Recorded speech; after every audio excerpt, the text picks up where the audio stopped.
ஜெய் ஸ்ரீ மாதாஜி.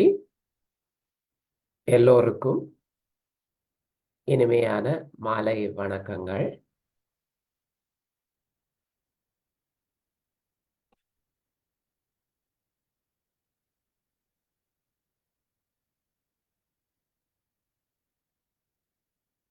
இன்றைய தியானத்தை தொடர்ந்தும் இந்த இசை, இது ஒரு சுவாதிஸ்தான சக்கரம், இரண்டாவது சக்கரத்திற்கு சம்பந்தமான, நமது வலது சுவாதிஸ்தானத்திற்கு சம்பந்தமான இசை.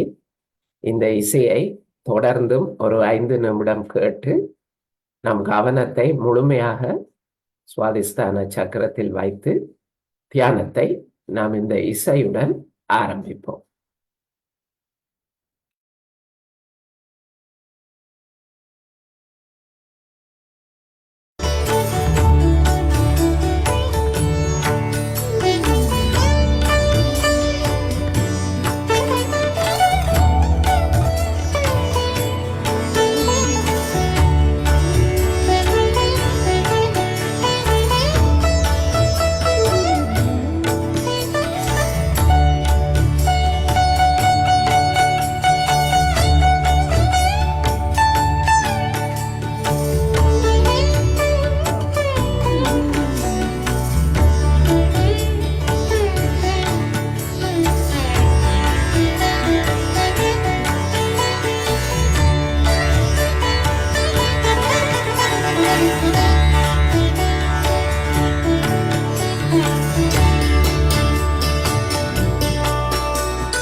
இந்த மனம் சாந்தி அடைந்த நிலையில் குண்டலினி சக்தியை எழுப்பி கவசம் இட்டுக்கொள்வோம். மூலாதார அடிவயிற்றுக்கு கீழ்ப்பகுதியில் இருந்து குண்டலினி சக்தியை முதல் தடவை மேலே உயர்த்தி வந்து சகஸ்ரார சக்கரத்தின் மேல் ஒரு முடிச்சு. மீண்டும் இரண்டாவது தரம் 2 முடிச்சுக்கள்.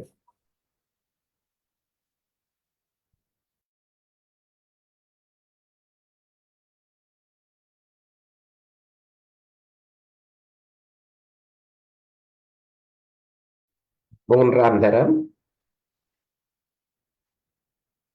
சகஸ்ராரத்தின் மேல் 3 முடிச்சுக்கள்.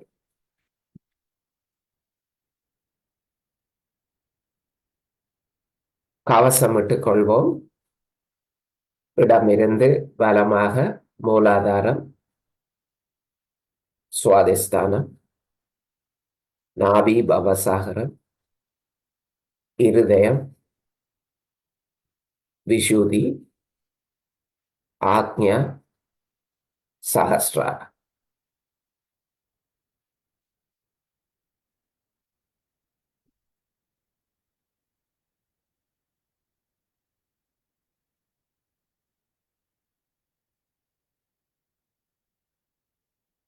நாடிகளை சமநிலை செய்து கொள்ளலாம். இடது நாடி, இடது கை மடி மீது, வலது கை பூமி தாய் மீது.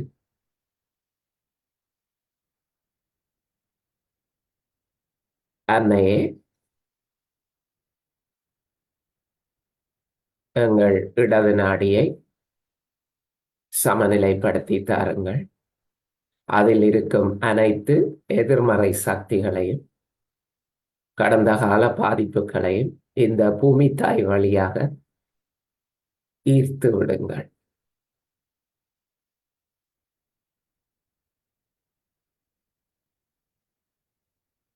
எங்கள் இடது நாடியில் தூய விருப்பத்தை, இச்சா சக்தியை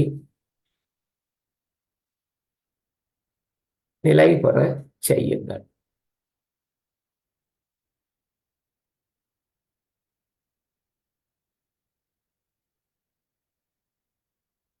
இந்த பிரார்த்தனையுடன் 1 நிமிடம் தொடர்ந்தும் அமைதியாக நம் இடது நாடியை சமநிலை செய்து கொள்வோம்.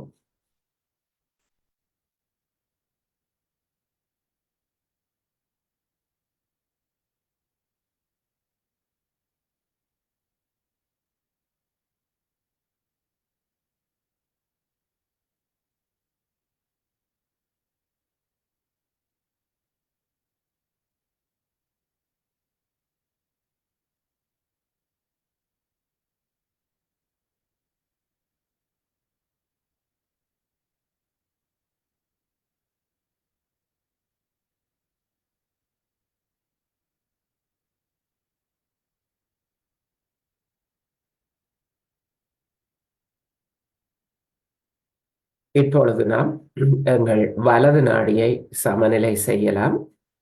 வலது கை மடி மீது, இடது கை ஆகாயத்தை நோக்கி. உப்பு நீர் தயாராக வைத்திருப்பவர்கள் கால்களை உப்பு நீரில் அமிழ்த்தி கொள்ளலாம்.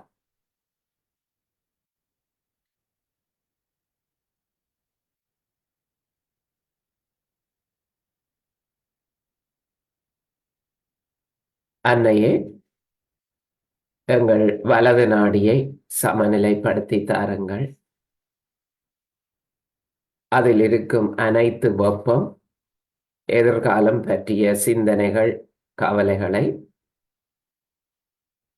இந்த ஆகாய மார்க்கமாக வெளியேற்றி தாருங்கள்.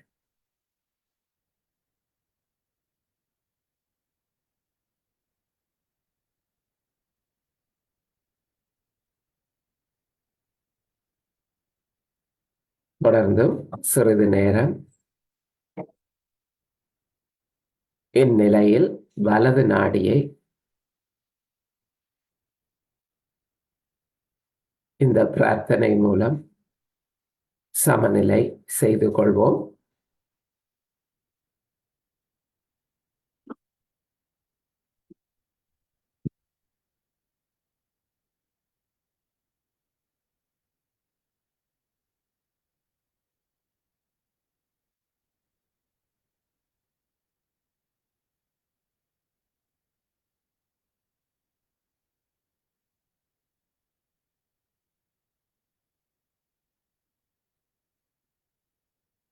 இப்போது இரு கைகளையும் மடி மீது வைத்து நமது நடுநாடியை சமநிலைப்படுத்தலாம்.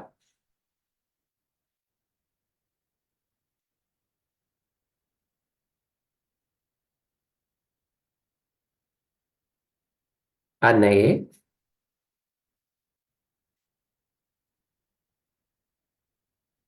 எங்கள் நடுநாடியை சமநிலைப்படுத்தி தாருங்கள். எங்கள் கவனம் எப்போதும் நிகழ்காலத்தில் நடுநிலையில் இருக்க அருளுங்கள். கவனமும் சிந்தனையும் அதீதமாக நம் கடந்த காலத்திலோ அல்லது எதிர்காலத்திலோ இருக்காமல் நிகழ்காலத்தில் இருக்க அருளுங்கள்.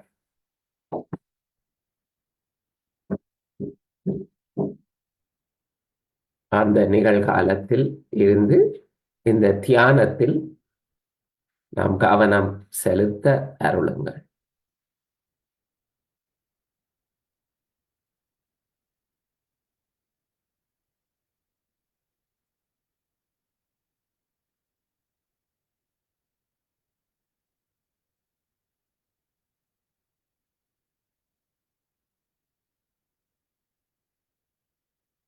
சற்று நேரம் நம் கவனத்தை இரு கைகளிலும் உள்ளங்கை மற்றும் விரல்களில் வைத்து சமநிலையை உணரக்கூடியதாக, லேசாக குளிர்மையாக அந்த இறைவனின் சக்தியை நுண்ணதிர்வுகளாக நம் கைகளில் உணரக்கூடியதாக இருக்கிறதா என்று பார்ப்போம். தேவையானால் மீண்டும் மீண்டும் சமநிலைக்காக பிரார்த்தித்துக் கொள்ளலாம்.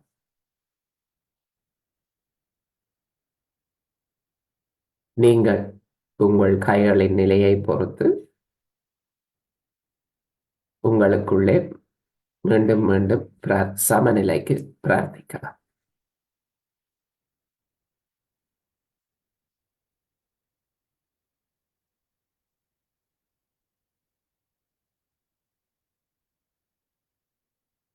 கவனத்தை இப்போது நாம் முதலாவது சக்கரமான மூலாதார சக்கரம்,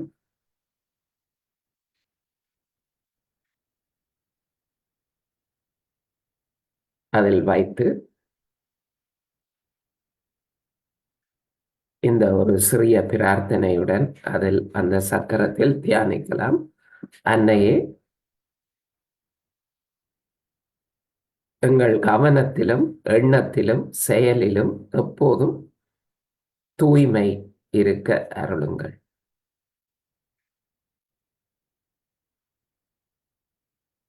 வஞ்சகம் இல்லா குழந்தைத்தன்மை இருக்க அருளுங்கள்.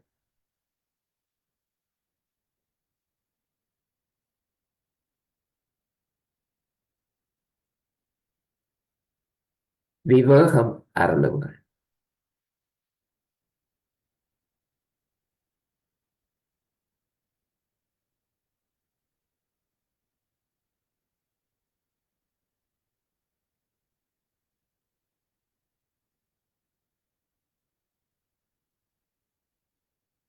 நம் தூய்மைக்கு பங்கம் விளைவிக்கும் அனைத்து எதிர்மறை சக்திகளையும் எதிர்கொள்ளும் சக்தியை அருளுங்கள்.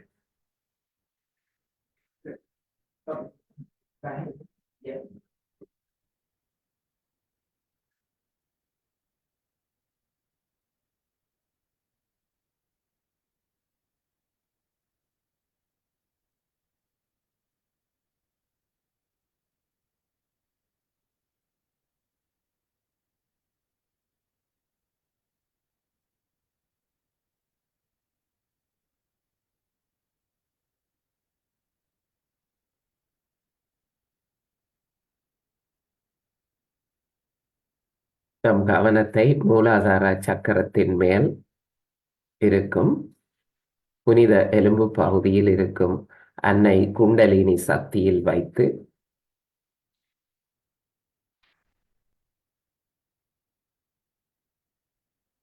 தியானம் மூலம் பிரார்த்திப்போம். அன்னையே, குண்டலினி சக்தியே,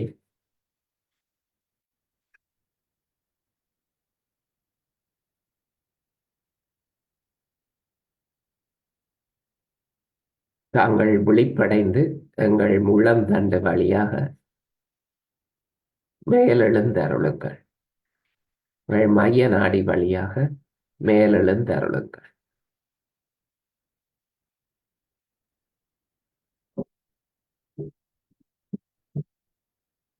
அன்னையே, எங்களின் ஆத்ம விழிப்புணர்வை மேலும் மேலும் பலப்படுத்தி தாருங்கள்.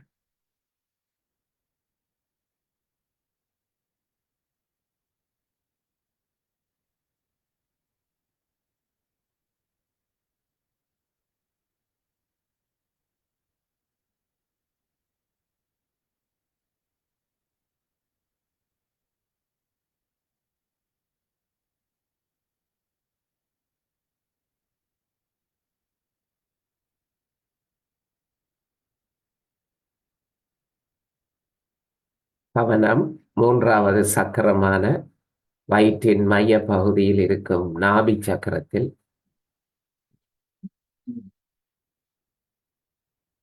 வைப்போம்.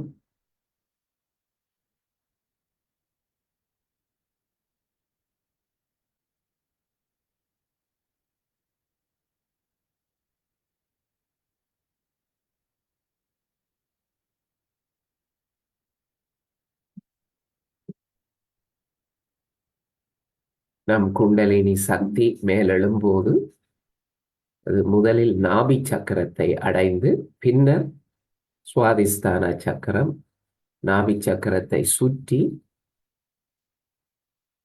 பலம் பெறுகிறது. முதலில் நாபி சக்கரத்தில் கவனத்தை வைத்து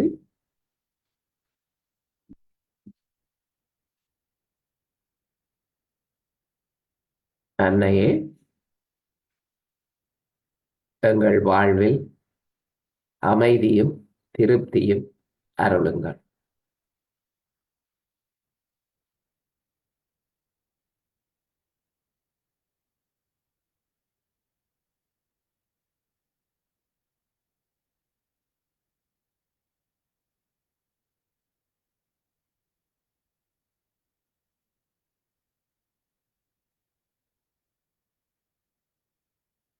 எங்களுக்குள் இருக்கும் பேராசைகள் அனைத்தையும் அகற்றி திருப்தியை அருளுங்கள்.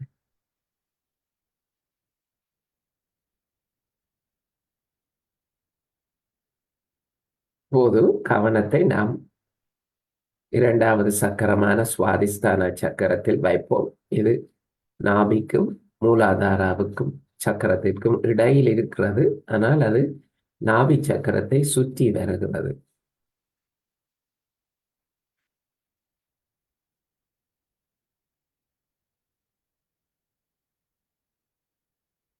சுற்றி வரும்போது நம் கல்லீரல் போன்ற உறுப்புகளுக்கு அது சக்தி அளிக்கிறது. அன்னையே, எங்கள் சுவாதிஸ்தான சக்கரத்தை சக்தியூட்டி எங்களுக்கு தூய ஞானம், தூய கவனம், கலைத்திறன் அருளுங்கள்.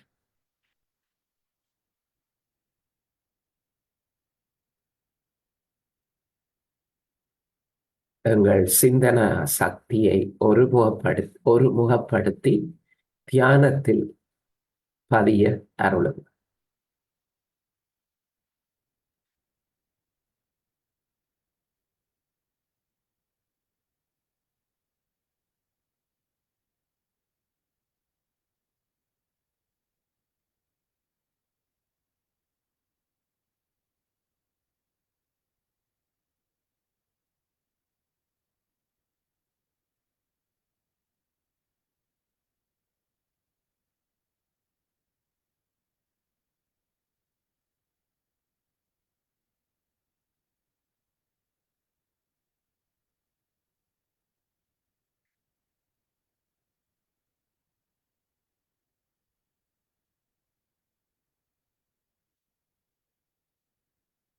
இப்போது நாம் கவனத்தை 4வது சக்கரமான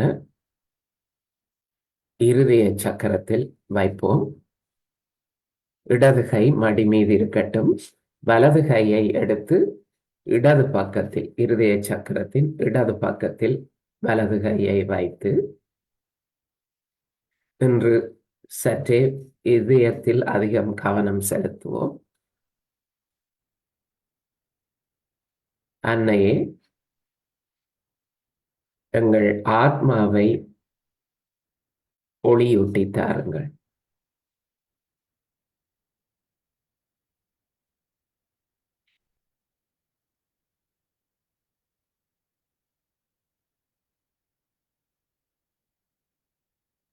நம்முள்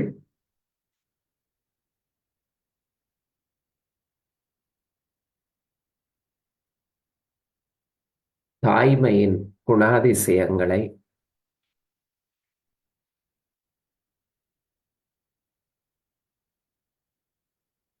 வளரச் செய்யுங்கள்.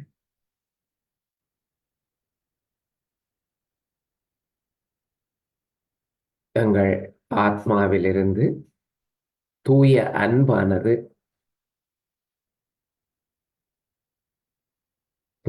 தூய அன்பை ஒளி வீச செய்யுங்கள். நம்மிலிருந்து எப்போதும் நம்மை சுற்றி இருப்பவர்களை இந்த தூய்மையான அன்பு சென்றடைய அருளுங்கள்.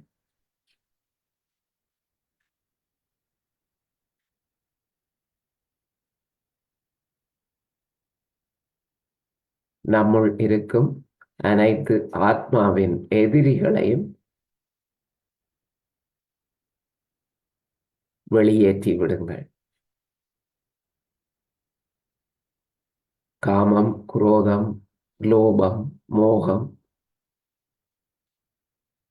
மத்சயம், மதம்,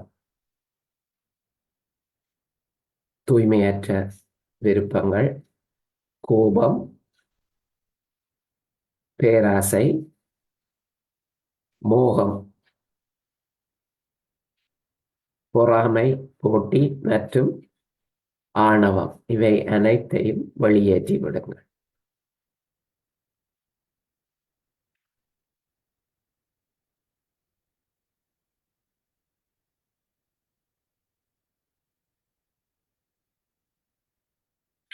அன்னையே, அன்பே சிவம், அன்பே இறைவன். இந்த தத்துவத்தை நாம் எப்போதும் மனதில் பதித்து செயல்முறையில் வெளிப்படுத்த அருளுங்கள். எம்மிலிருந்து தூய அன்பு எப்போதும் வெளிப்பட அருளுங்கள்.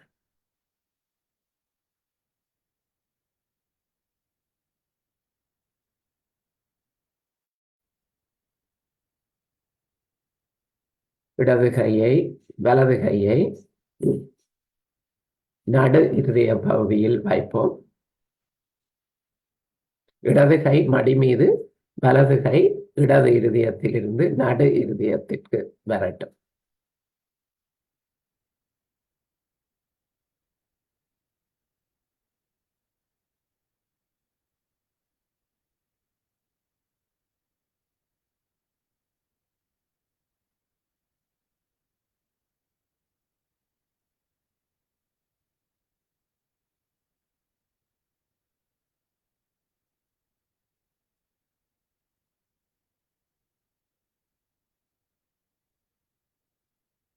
அன்னையே, எங்களுக்கு தன்னம்பிக்கை, பாதுகாப்பு உணர்வு,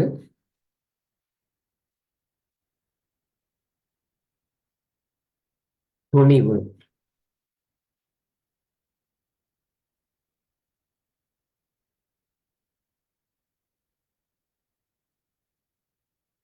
அநீதியை எதிர்க்கும் சக்தி, இவை அனைத்தும் அருளுங்கள்.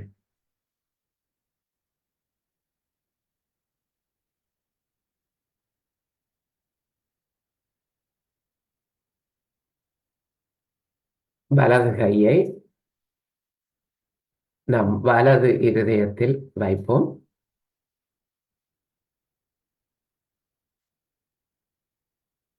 கவனமும் நம் வலது கை இருக்கும் இடமான வலது இருதயத்தில் இருக்கட்டும்.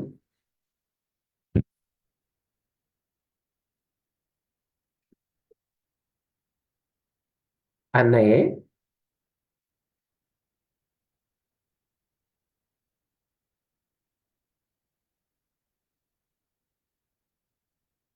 எங்களுக்கு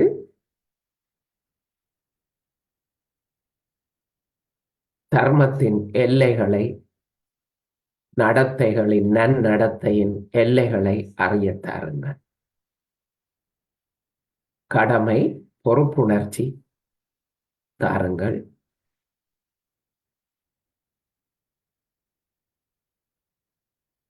ஒரு நல்ல தந்தையின் குணாதிசயங்களை தாருங்கள். நம் அனைவருள்ளும் ஒரு தாயின் குணாதிசயம், தந்தையின் குணாதிசயம், இவை அனைத்தும் இருக்கின்றன. இடது இருதயத்தில் தாய்மையின் நற்குணங்களும், வலது இருதயத்தில் தந்தையின் நற்குணங்களும் பதிவாகின்றன.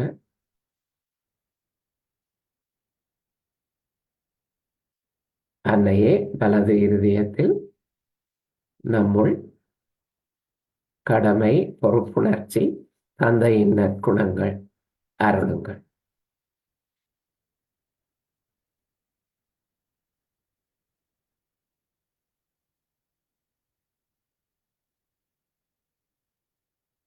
கவனத்தை இருதய சக்கரத்தில் இருந்து விஷுதி சக்கரத்திற்கு எடுத்து வரலாம். கையை மடி மீது வைக்கலாம்.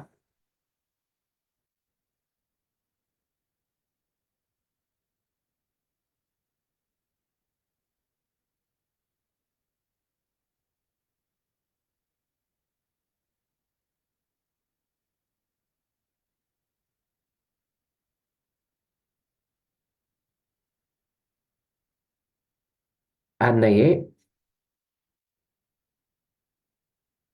எங்களுக்கு கூட்டு விழிப்புணர்வு தாருங்கள்.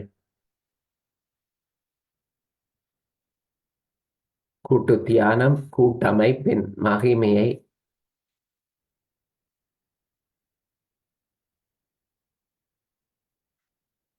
எங்களுக்கு அறிய தாருங்கள்.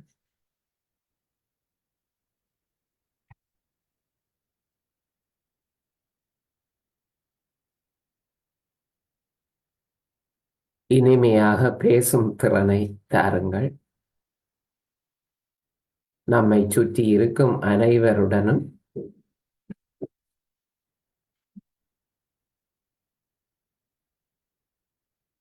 நல்ல முறையில் தொடர்பு கொள்ளும் சக்தியை, குணாதிசயத்தை தாருங்கள்.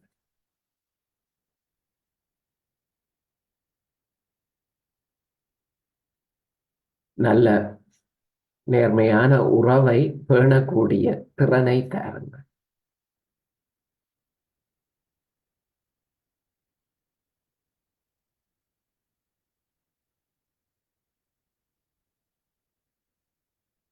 கவனத்தை 6வது சக்கரமான நெற்றி பகுதியில் இருக்கும் ஆக்ஞா சக்கரத்தில் வைப்போம்.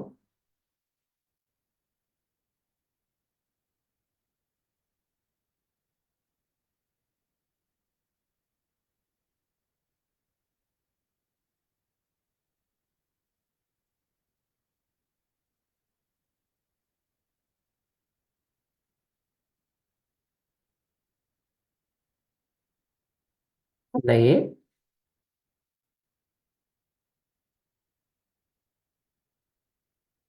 நம்முள் இருக்கும் ஆணவம், அகங்காரம்,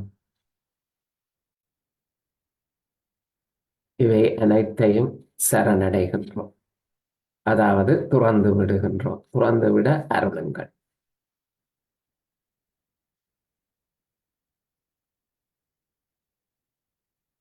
அதே போன்று நம் மமகாரத்தையும், அதாவது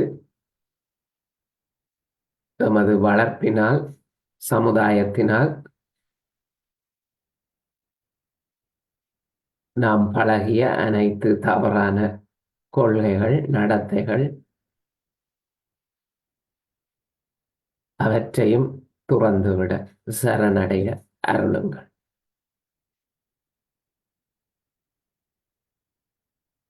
இவை இந்த மமகாரம், அகங்காரம், இவை இரண்டிலும் இருந்து விடுபட்டு எங்கள் குண்டலினி சக்தி இந்த ஆக்ஞா சக்கரம் வழியாக சகஸ்ரார சக்கரத்தை சென்றடைய அருளுங்கள்.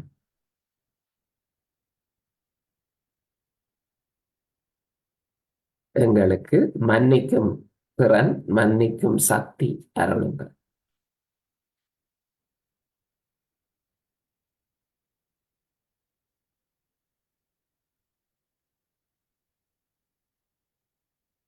இப்போது நாம் கவனத்தை நாம் சகஸ்ரார சக்கரம், உச்சந்தலை, இதை பிரம்மரந்திரம் என்றும் சொல்வார்கள், அந்த சகஸ்ரார சக்கரத்தில் வைத்து சிறிது நேரம் அமைதியாக தியானிப்போம். தியானிக்கும் போது அந்த உச்சந்தலை குளிர்கிறதா, தளர்வடைந்து இலேசாகிறதா என்பதை கவனிப்போம். ஒரு சிறிய பிரார்த்தனை செய்து பின்னர் ஒரு நிமிடம் அமைதியாக சகஸ்ரார சக்கரத்தில் தியானிப்போம். அன்னையே,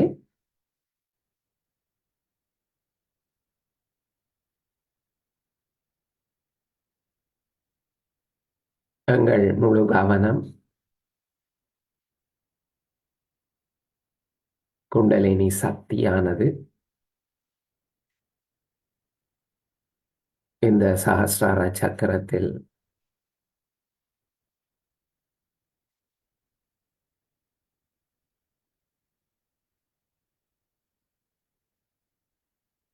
எப்போதும் இருக்க அருளுங்கள். எங்களை தியான நிலைக்கு, யோக நிலைக்கு எடுத்துச் செல்லுங்கள்.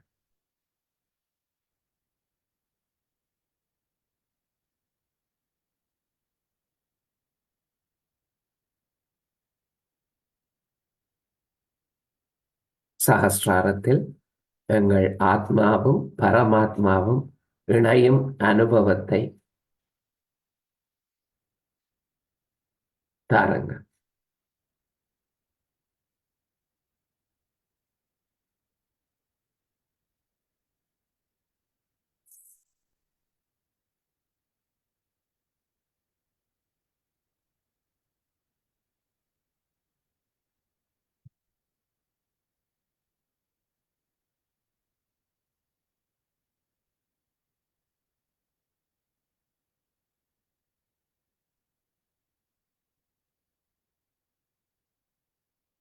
இந்நிலையில் நாம்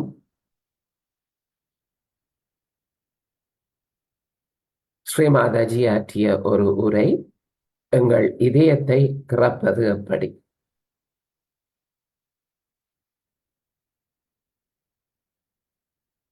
இதை நாம் வீடியோ மூலமாக பார்த்து கேட்போம்.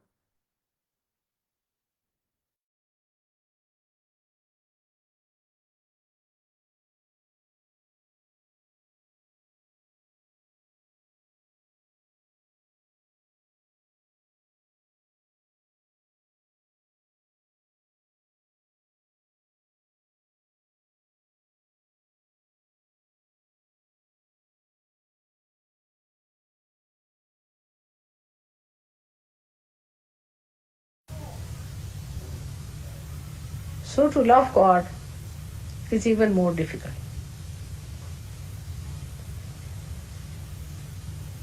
Without seeing Him, without knowing Him, without knowing His bounties, without getting realization, it is very difficult. But today that is not the case.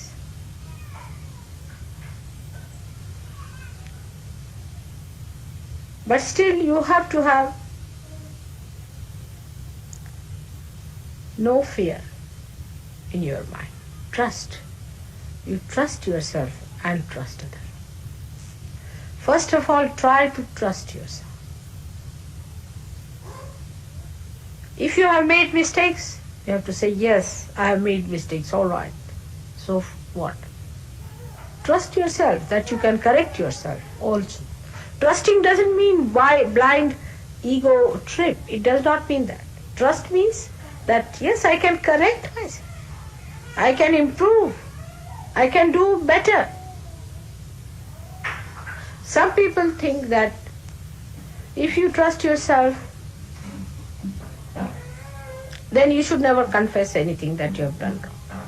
That you should never say that it was wrong and I can correct. This is a wrong idea. You have to trust yourself by saying that, yes, I have done mistakes. I have been doing wrong. I have been faltering, but I can correct. I have that strength within me.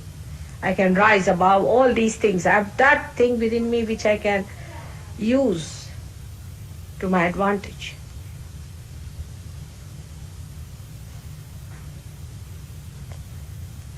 Trust yourself. Trust that you are realized.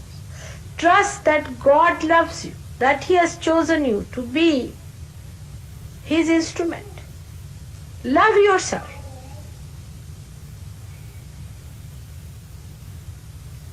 You are unique, no doubt. As it is human beings, every individual is a unique person. But after realization, you are definitely a unique person.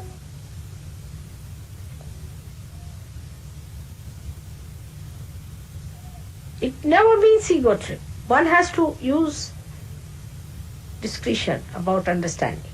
It never means ego trip. If you cannot correct yourself, you are not master of yourself.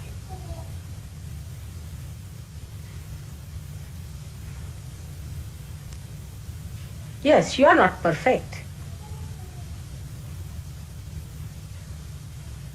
You are unique, but you are not perfect. You have to perfect yourself.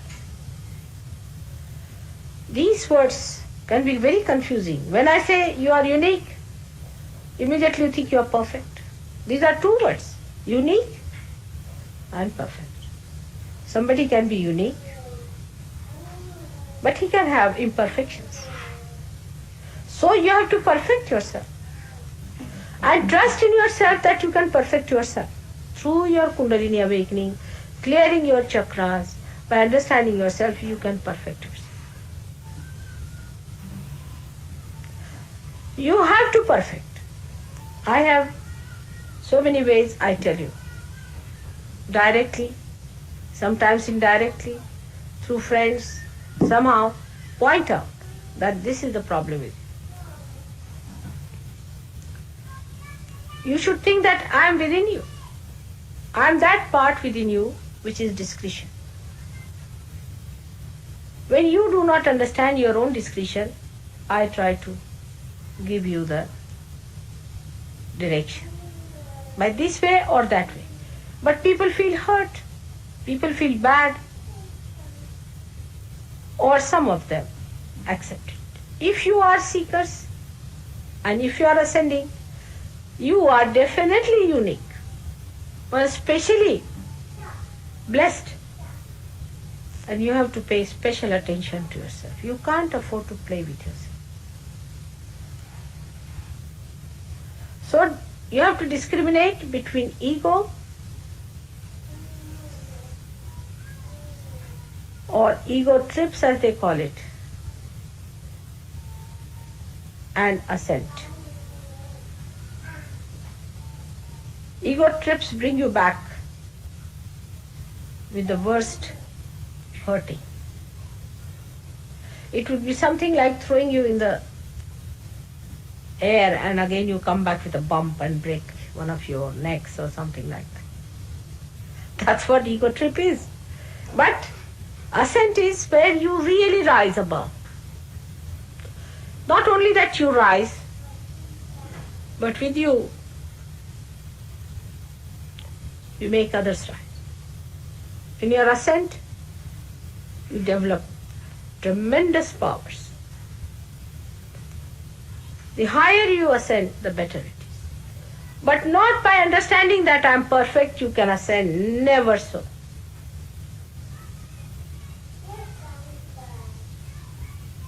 There's a story of a teacher and his student. The teacher was very kind to the student when he would come and show him his creations. He was very kind to him.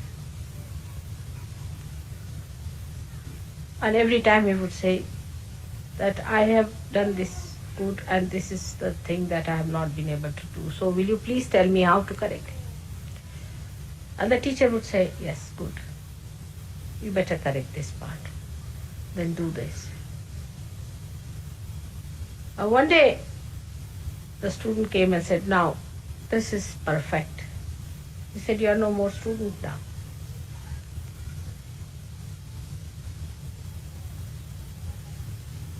So he said, no more. You are not to come to me anymore. There was another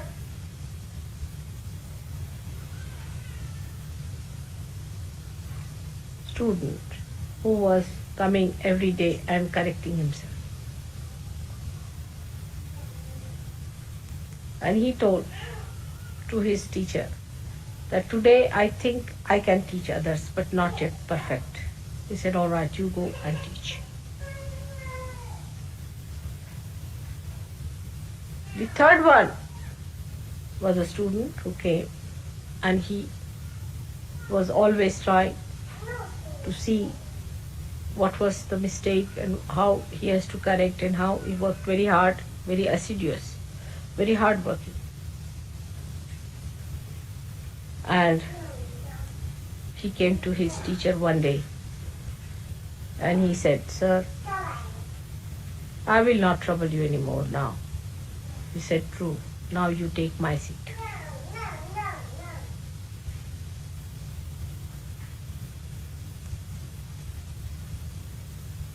That is what one has to understand. You ascend, you will become humbler. It is just the other way around people understand. You see, when they ascend, they think we have achieved some special powers. I don't know, suddenly self-certification starts, you see. I'm very good in spirituality, I'm very high up and all that. This self-certificate starts. And then it can reach such a point that suddenly you found you are on the earth again. This kind of thing is not the way it works out. Actually, the people who ascend, there are certain qualities that show on them. The first thing is your collectivity. How collective you are. With how many people you can carry on. At how many things you can laugh. That is one of the biggest qualities.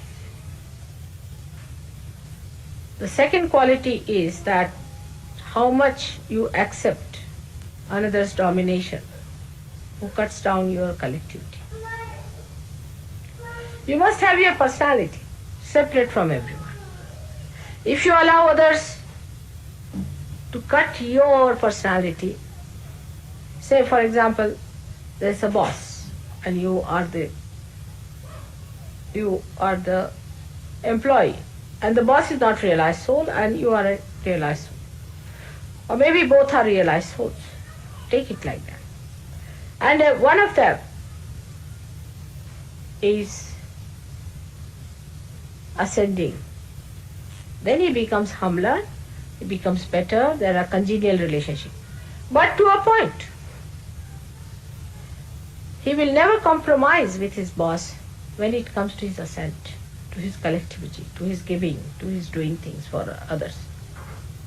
On that point, he'll never have any domination, because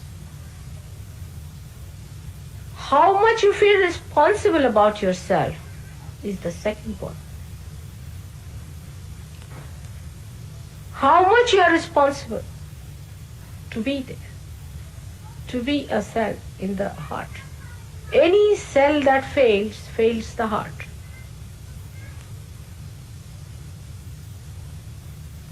Every cell in the heart has to be extremely sensitive and extremely obedient to the self, to the spirit. It has to activate, work harder when there is need, there is emergency. And it enjoys the most.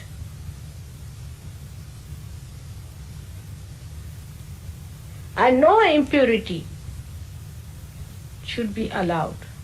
The third point now. As I told you, first is collectivity, secondly your responsibility.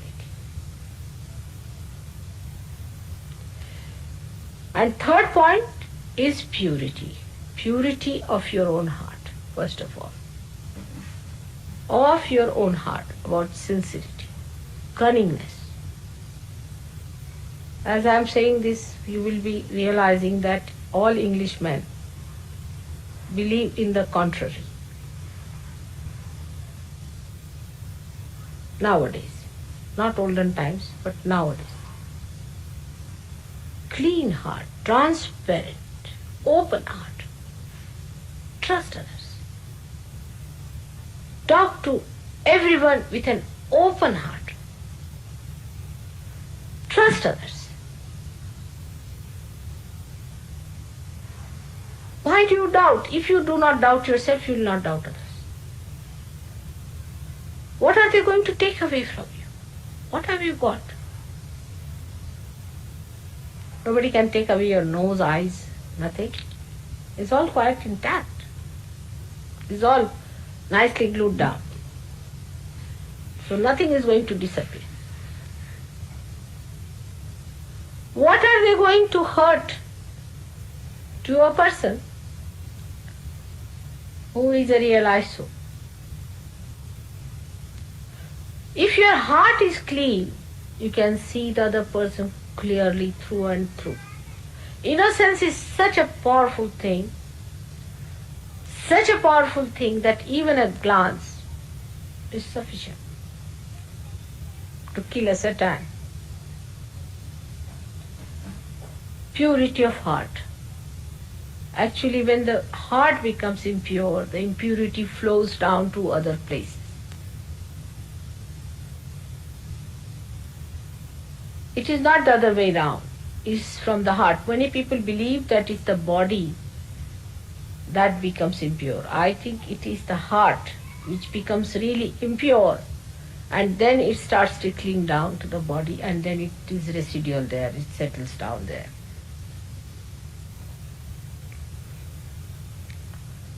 So have a clean, open heart like a child's heart. Open heart. What is there to be afraid of anyone? What is there not to trust anyone? What is there to be angry with anyone? Talk to everyone, shake hands with everyone, be nice to everyone. On the way you find somebody's difficulty, give him a hand. If somebody cannot sit properly or has a problem, you try to remove the problem. If the person cannot stand, give the place. Try to give from your clean heart. If your heart is not clean, it can never give.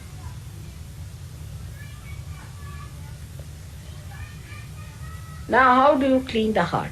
It's the subject which Felicity wanted me to discuss, is how to clean the heart. There is no broom available for that in the supermarket.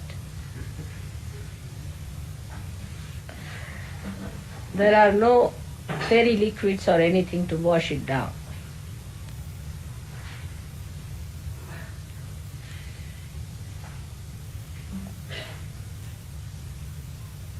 But there is a way.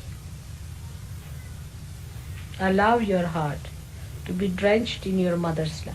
Just allow. See how much she loves you. I trust you. People laugh at me sometimes. Some of these saints who are supposed to be very great people, they can't understand how I trust you. They say that, oh, these are all lost traces. These are horrible people. How do you trust them? They are not sannyasis, they are not sadhus, they are nothing. They are ordinary people. For them, your value is nothing. If you go to them, they will make you stand on your head for 3 months. For 3 years they may hang you on a well. I don't know what they will do to test you. But I trusted you the day I saw you. The day you came to me, I trusted you. And I've worked on you from the very first day, knowing what you are. But I trust your spirit, that it would shine. In the same way, trust. We laugh at others. I've seen Sahajogis laugh at others, make fun of them when they come to. Trust them. When you will trust them, you will respect them also. So you have to believe in yourself and enjoy the way gently you are sweeping into the current of your mother's love. Just enjoy that. Like a flower that falls into the current and flows and enjoys all the beauties of that current. In the same way, you should enjoy.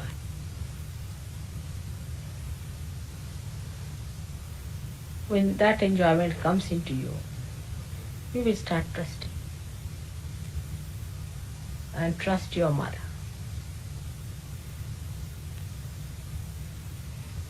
I try many things to correct you, but trust in one thing, that whatever I try for you or do anything I may do for you, it is just to clean you. That's my job. May sometimes you might feel I'm publicly saying things for you. Maybe your images are being ruined by that, or whatever you may think. That's not the way.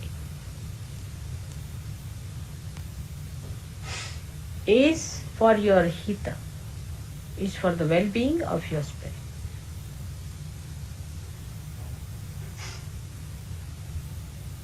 And that is the most difficult job.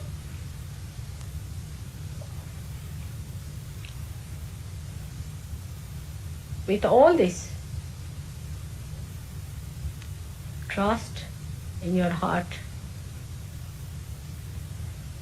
First trust yourself, trust others, other Sahajogis. Love thy neighbor as thyself. Who is your neighbor? He is a Sahajogi. Stand by him.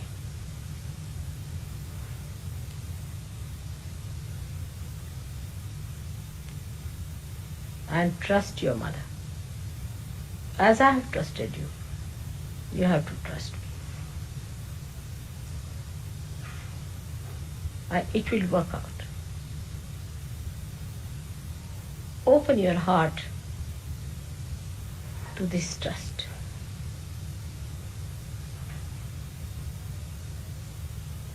You should not worry whether it would be protocolish all right or not, whether it would be absolutely respectable or not. Because heart knows. Whatever your heart will do in its genuine form will be respected, because there resides your spirit which manifests. That will look after. By outer forms, whatever you try, it's not going to work. It is that trust in your loving heart that is going to. It doesn't matter. You see, today she brought some flowers. There were some supposed to be weeds, according to her. She went to the station and then she was taking some flowers out. And the station master and his wife were very sweet. And they said, "Oh, go ahead. They are only weeds. You can have them." And they are so fragrant. One of the most fragrant flowers I have ever seen. They are just weeds. They do not conform to any formal flowers, but just few flowers attached to other flowers were most fragrant. Love gives all the sophistication and the fragrance and all the breeding that is required. Not talking of love, but freely loving is the way. It's most enjoyable.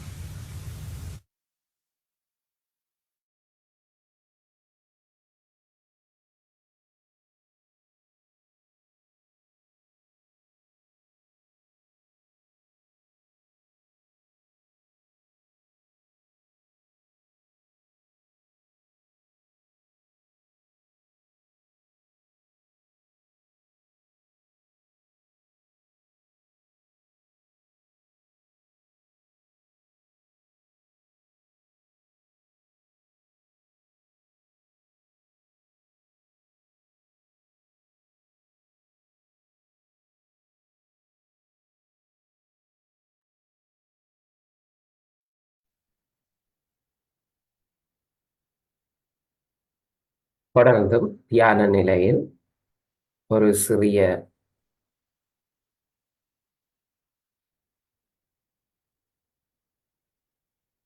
வாத்திய இசையை கேட்டு பின்னர் தியானத்தை முடித்துக் கொள்வோம்.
அன்னையே,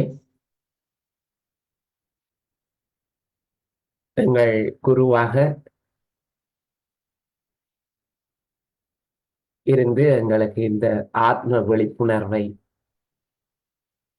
அருளி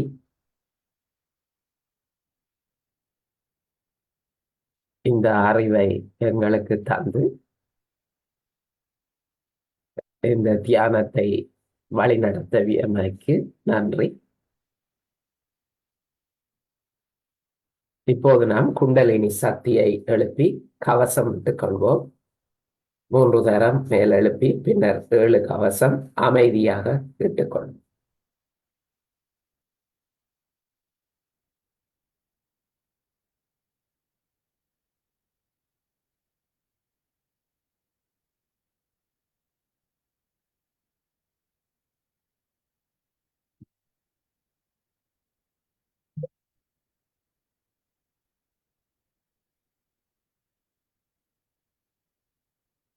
இத்துடன் இன்றைய தியான வகுப்பை முடித்துக் கொள்கின்றோம். அடுத்த வகுப்பு வழமை போல் வருகின்ற வெள்ளிக்கிழமை மாலை 6:30 மணிக்கு தொடரும். மீண்டும் சந்திப்போம். ஃபேஸ்புக் ஒளிபரப்பை இத்துடன் நிறுத்திக் கொள்கின்றோம். வணக்கம்.